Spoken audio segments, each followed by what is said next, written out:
At exactly 3:12 p.m. on a quiet Tuesday in October, Emily Grant received a phone call that should not have been possible. She was sitting at her desk in the small radio tower office just outside Flagstaff, Arizona. Her job was mostly boring, monitoring emergency signals and making sure the local weather alerts were functioning. But that day, her phone rang in a way that felt wrong. Not the normal ringtone. It sounded distorted, like someone had recorded it and played it back at the wrong speed. She answered. "Hello." There was a burst of static. Then, a voice she hadn't heard in 6 years. "Emily? Oh my God. It's me, Jake. I need your help. Don't hang up."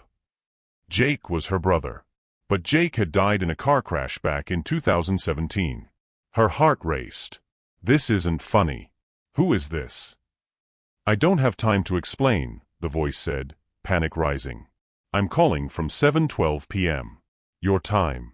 Something's going to happen in 4 hours. You have to listen to me." She almost dropped the phone. "This isn't possible," she whispered. But deep down, she knew that voice. The pauses, the breath, the way he always sounded slightly amused, even when scared. It was Jake. Somehow, it was really him. Jake's voice crackled through the line. "They're watching you, Em. The call won't last long. Go to Dad's old cabin now. Under the floorboards. You'll find something. Trust no one. They lied to us about everything. About me." Then the line went dead. Emily sat frozen. Her heart beat so hard it felt like it might break her ribs. For a long time, she stared at the phone in her hand.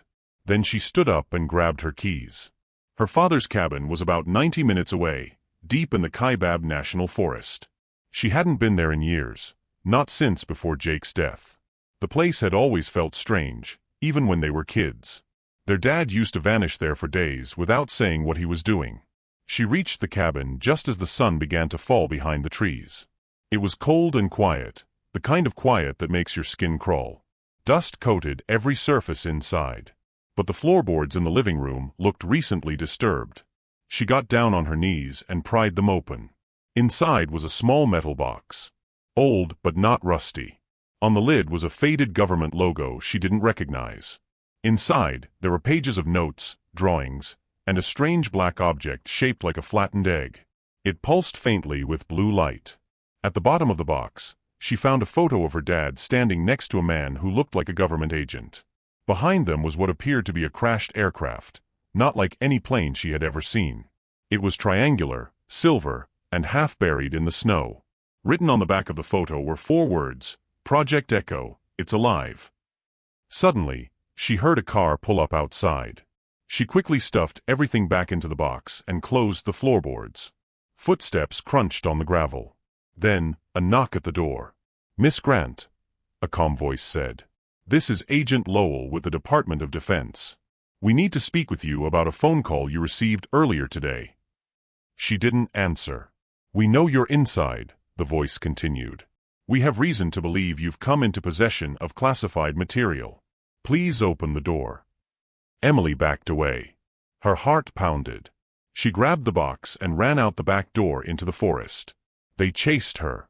She could hear the men shouting and dogs barking.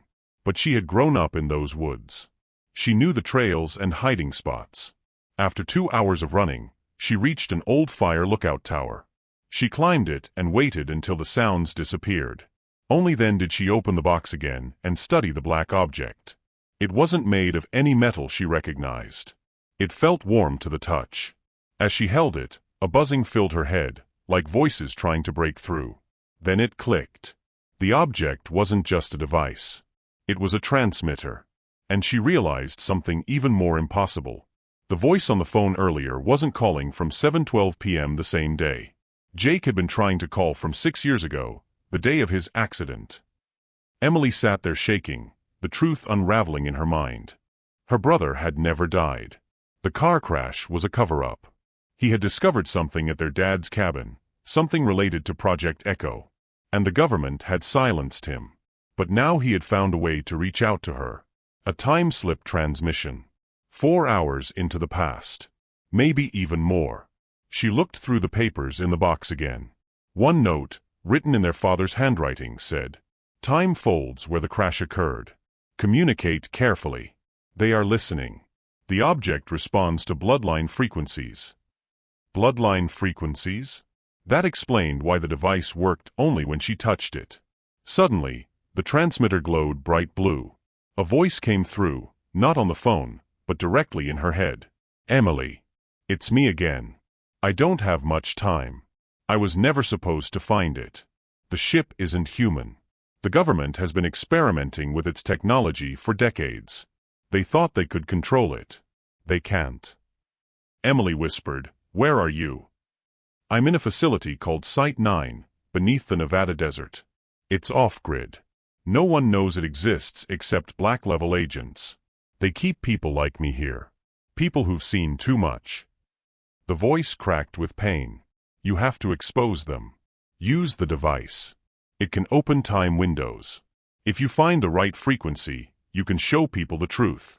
But be careful, if they realize you're trying, they'll come for you like they came for me." The transmission ended. For the next few days, Emily stayed off the grid. She slept in her car, moved from town to town, and used public libraries to research everything she could about Project Echo and Site 9.